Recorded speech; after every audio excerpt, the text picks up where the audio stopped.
Good afternoon, ladies and gentlemen. I'm decided to talk to all of you today on the second day of October 2021, and it is very, very important that we have this discussion. I live in sub-Saharan Africa, in the country of Kenya, and it is warm and shiny.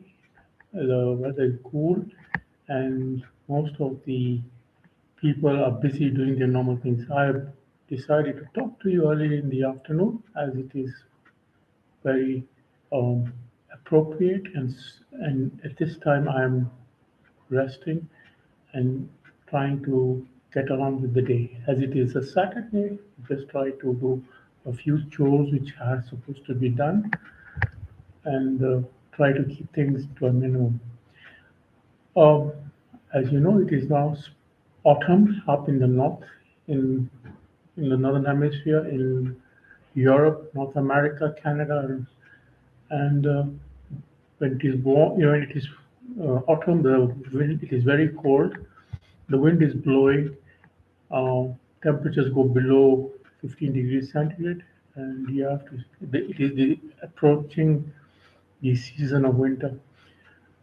I'm talking from experience because I've lived in in the northern hemisphere during autumn, and the wind it gets very windy, and you have to be always be careful that you cover yourself properly when going out in the cold, and you do not you know get sick if you dress up properly. In that way, it will be even good for your health because you'll then develop a sort of immunity by just walking out in the cold gradually, because in 2 months' time winter will begin somewhere in December. I mean, at the end of November, beginning of December.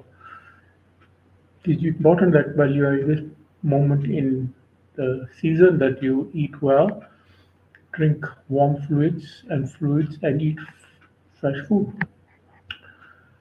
And it is also appropriate that you know, do what you're doing in a way that will not cause any harm to the environment.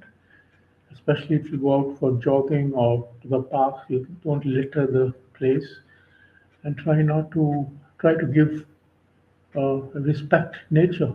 You know, it is important that we all try a lot. We are approaching the middle of the century, and there's a lot of talk of climate change. Seasons are getting shorter. Like, you find changes in the weather patterns due to which are never seen previously. Floods in certain countries, fires in different parts of the world, and it is important that all of us be very sensitized to this very important aspect of the globe. I hope that you will have if you have any questions, I will be more than willing to ask you as far as the climate and living in any part of the globe. Thank you, ladies and gentlemen.